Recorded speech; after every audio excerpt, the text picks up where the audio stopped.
Assalamualaikum warahmatullahi wabarakatuh. Perkenalkan, nama saya Adiela Salsabila.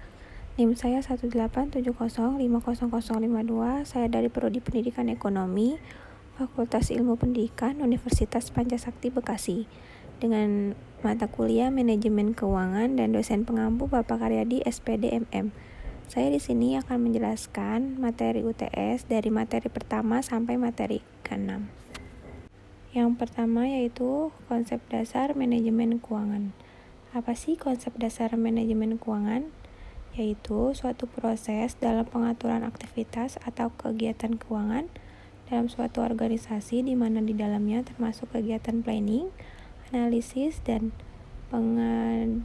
pengendalian terhadap kegiatan keuangan yang biasanya dilakukan oleh manajer keuangan. Tujuannya apa sih? Yaitu tujuannya untuk memaksimalkan kemakmuran pemegang saham atau memaksimalkan nilai perusahaan, bukan memaksimalkan profit. Memaksimalkan profit berarti mengabaikan tanggung jawab sosial, mengabaikan resiko, dan orientasi jangka pendek. Yang kedua, penggunaan rasio dalam analisa finansial, yaitu alat untuk mengatur kinerja perusahaan berdasarkan data perbandingan yang ditulis dalam laporan keuangan seperti laporan neraca, laporan laba rugi, dan arus kas dalam satu periode tertentu. Fungsinya apa sih? Nah, yang pertama, melihat tren kinerja perusahaan dalam satu periode tertentu. Yang kedua, bahan evaluasi sumber daya perusahaan seperti supplier, peralatan, proses produksi, bahan karyawan itu sendiri. Yang ketiga, sebagai acuan investor untuk memilih perusahaan. Yang keempat, sebagai bahan pertimbangan direktur. Yang selanjutnya, menilai efektivitas strategi perusahaan dalam membangun keunggulan komparatif. Selanjutnya, materi ketiga yaitu modal perusahaan dan modal kerja. Modal kerja adalah ukuran likuiditas perusahaan, efisiensi operasional, dan kesehatan keuangan jangka pendeknya.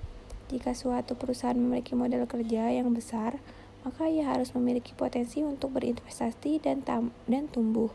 Jika aset lancar perusahaan tidak melebihi kewajiban lancar, maka mungkin mengalami kesulitan untuk tumbuh dan untuk membayar kembali di kreditor atau bahkan bangkrut.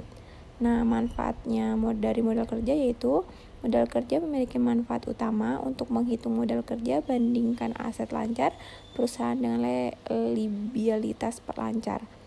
Aset lancar yang tercantum dalam neraca perusahaan meliputi kas, piutang, persediaan, dan aset lain yang diperkirakan akan dilikuidasi atau diubah menjadi kas dalam bentuk kurun waktu 1 tahun.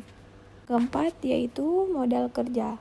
Nah, cara untuk menghitung modal kerja yaitu membandingkan aset lancar perusahaan dengan kewajiban lancar, berbeda dengan formula modal kerja tradisional. Aktiva lancar dikurang kewajiban lancar, rasio modal kerja menetapkan aktiva lancar dalam pembilang dan kewajiban lancar dalam penyebut. Contohnya yaitu rasio modal kerja sama dengan aktiva lancar dibagi kewajiban lancar. Nah, yang cara keduanya,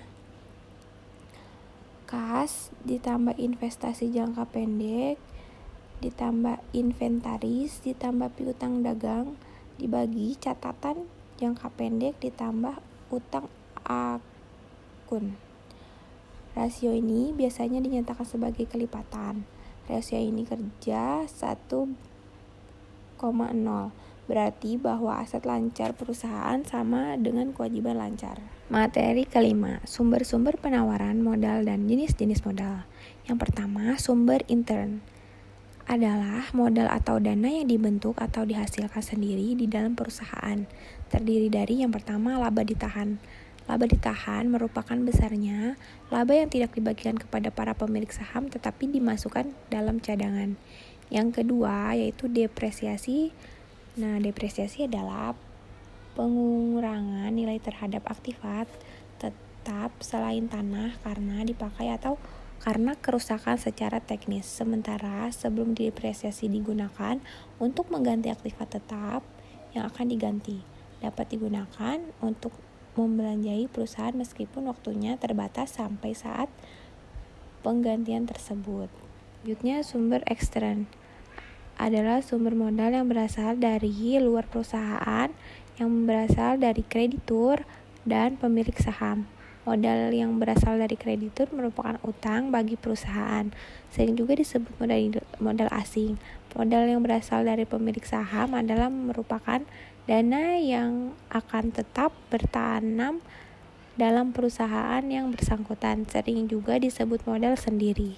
Materi yang terakhir yaitu materi ke-6, biaya penggunaan modal.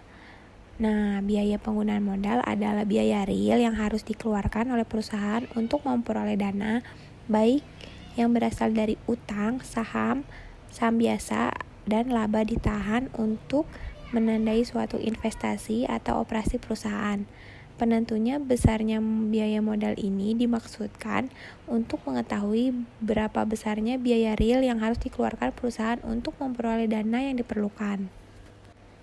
Cukup sekian yang dapat saya sampaikan, kurang lebihnya mohon maaf. Wassalamualaikum warahmatullahi wabarakatuh.